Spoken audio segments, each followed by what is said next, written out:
Hello students, આપણો આજનો topic છે સેક્રેટરીની નિમણૂક અને તેને લગતી જોગવાઈઓ. આપણે આની પહેલાં સેક્રેટરીની લાયકાતો અને સેક્રેટરીના ગુણ વિશે સમજી ચૂક્યા હતા, જેના વિશે મેં તમને કહ્યું હતું કે તમારે એક વખત લખીને એ પાકું કરવાનું છે. આજે આગળ વધીએ તો સેક્રેટરીની નિમણૂક અને તેને લગતી જે કંઈ પણ જોગવાઈઓ છે તે જોગવાઈઓની વાતચીત કરશું. આપણને ખબર છે કે કંપની ધારા પ્રમાણે સેક્રેટરી જે છે એ કી મેનેજરિયલ પર્સોનલ, મતલબ કે સેક્રેટરી એ ચાવીરૂપ સંચાલકીય વ્યક્તિ ગણાય છે. તેથી તેની નિમણૂક કરતી વખતે કંપની ધારાની નીચેની જોગવાઈઓનું પાલન થવું ખૂબ જ જરૂરી છે. બરાબર છે.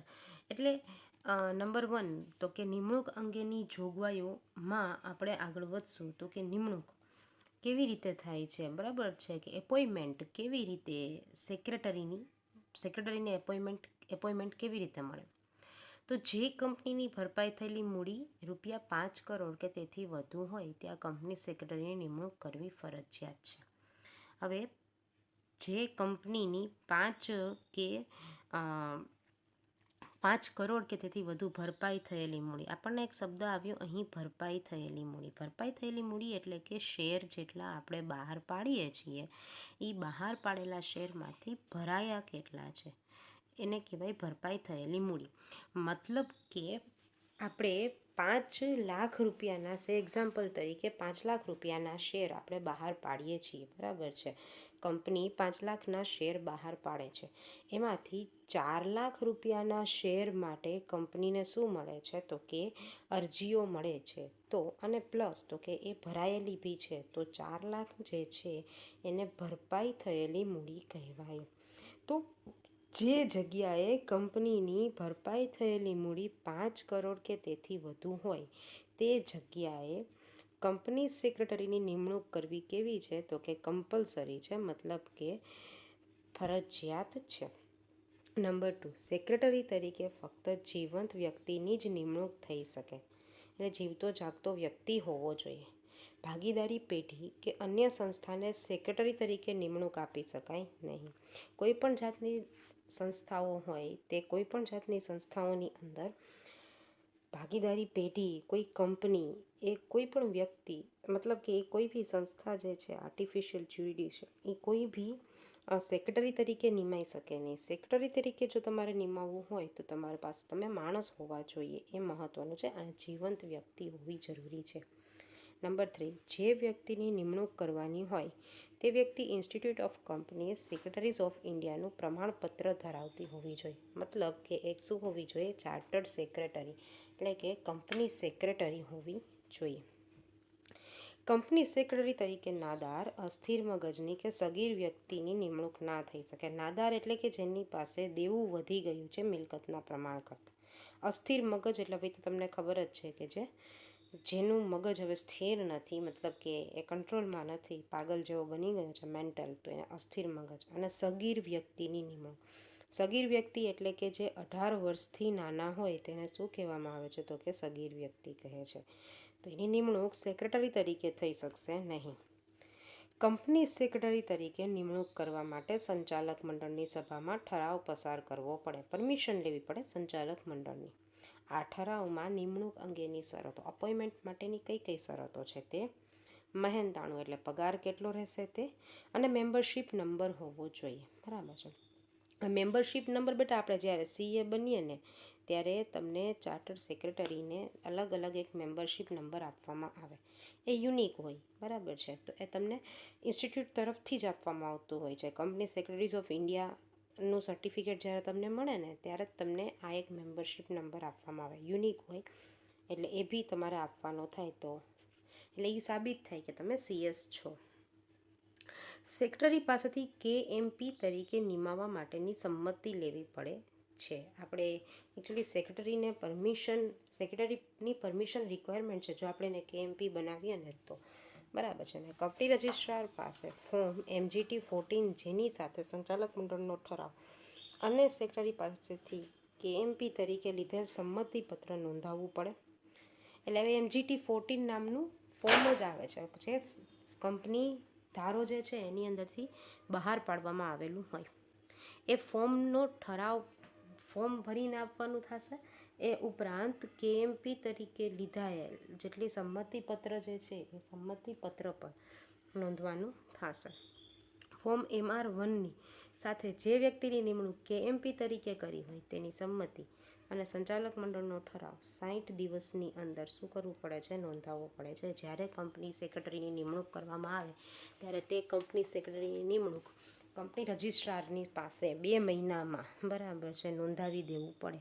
બરાબર છે. અને આપણે ઉપર સેબીને પણ દર્શાવવું પડે. તો આ હતી કંપની સેક્રેટરી અંગે નિમણૂક અંગેની જોગવાઈઓ. આગળ વધીએ સેક્રેટરીના કાર્યો અને ફરજો. એવા સેક્રેટરી તરીકે એને કયા કયા કાર્યો કરવાના છે અને એની ફરજો ડ્યુટીઝ કઈ કઈ છે. ખાનગી કંપની, જાહેર કંપની કે બહુરાષ્ટ્રીય કંપની હોય તેમાં કંપનીમાં સેક્રેટરીનું સ્થાન વિશેષ છે. કંપની સેક્રેટરીના કાર્યો અને ફરજોનો આધાર કંપનીના કદ, ધંધાનો પ્રકાર, નિમણૂકની શરતો, સંચાલકોએ સોંપેલા કાર્ય ઉપર આધાર રાખે છે. કંપની કેવડી છે તે, તો પછી કંપની કેવા પ્રકારનો ધંધો કરે છે તે, એની નિમણૂકની શરતો ઉપર 7 જોઈ તે પ્રમાણે અને સંચાલકોએ સોંપેલા કાર્ય ઉપર આધાર રાખે છે. નિમણૂક અંગે જ્યારે કરાર કરવામાં આવે ત્યારે તેને કેવા કાર્ય કરવાના છે તેની સ્પષ્ટ કરવામાં આવે છે. મતલબ કે જ્યારે એની નિમણૂક થાય ને અપોઇન્ટમેન્ટ આપવામાં આવે ત્યારે જ નક્કી કરી લેવામાં આવતું હોય છે. જોઈએ એના સેક્રેટરીના કાર્યો. કંપની સેક્રેટરીના કાર્યોમાં નીચેના કાર્યોનો સમાવેશ થાય છે. આ કાયદાઓની જોગવાઈઓ, તે હેઠળના નિયમો અને કંપનીઓને લાગુ પડતા અન્ય કાયદાઓના પાલન બાબતે સંચાલક મંડળને અહેવાલ આપવો. સૌથી પહેલું સેક્રેટરી છે ને હંમેશા સંચાલક મંડળને વરેલી હોય, એટલે કાંઈ પણ વસ્તુ એ કરશે ને એ દરેકે દરેક વસ્તુ સંચાલક મંડળને સબમિટ કરાવશે. પછી કાયદાને લગતી જોગવાઈઓ છે, એના નીતિ નિયમો છે, કંપનીને શું લાગુ પડે છે તે બધી જ બાબતો સંચાલક મંડળને એને સબમિટ કરાવવી પડે. હવે સેક્રેટરી એટલા માટે કારણ કે સેક્રેટરી કંપની લો ભણીને જ ત્યાં પહોંચી હોય છે. બરાબર છે. એટલે એને કાયદામાં કઈ કઈ જોગવાઈઓ છે, કઈ બાબતો છે એ બધી જ ખબર હોય છે. તો એનો ઉપયોગ કરવાનો હોય છે અને સાથે સાથે એના સંચાલક મંડળને તે રિપોર્ટિંગ બી કરવાનું હોય છે. સેક્રેટરીયલ ધોરણોનું પાલન કંપની કરે તે પણ જોવાનું છે. એટલે ક્યાંય પણ એવા ધોરણો ન રહી જાય સેબીની ગાઈડલાઇન્સના, કંપની ધારાના કે જે સેક્રેટરીયલના હોય પ્લસ બીજા નંબરનો કે ખાસ મહત્ત્વના હોય, પાલન અટકે નહીં તે બી જોવાનું કામકાજ સેક્રેટરીનું છે. નિયત કરવામાં આવે તે ફરજો બજાવવી. આ ફરજો સંચાલક મંડળે એને કીધેલી હોય તો એ પ્રમાણે એને ફરજો બી બજાવવાની હોય છે. કઈ કઈ ફરજો બજાવવાની હોય છે એ ઉપર આપણે આગળ વધીએ તો સેક્રેટરીની ફરજો. નિયત કરેલ ફરજોમાં નીચે પ્રમાણેની ફરજોનો સમાવેશ થાય છે. હવે આ ત્રીજા નંબરનો પોઈન્ટ આવ્યો ને કે નિયત કરવામાં આવે તે ફરજો બજાવવી. તો આ નિયત કરવામાં આવે ફરજો કઈ? તો કે 1 થી 8. નંબર 1, કંપનીના સંચાલકોને તેમની ફરજો, સત્તાઓ અને જવાબદારીઓનું માર્ગદર્શન આપવું.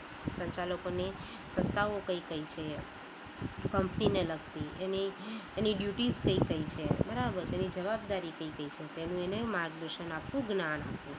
સંચાલક મંડળને એટલે આપવું પડે બેટા કારણ કે દરેકે દરેક સંચાલકો કંપની સેક્રેટરી ન થયા હોય, એને CS નો કોર્સ ન કરેલો હોય.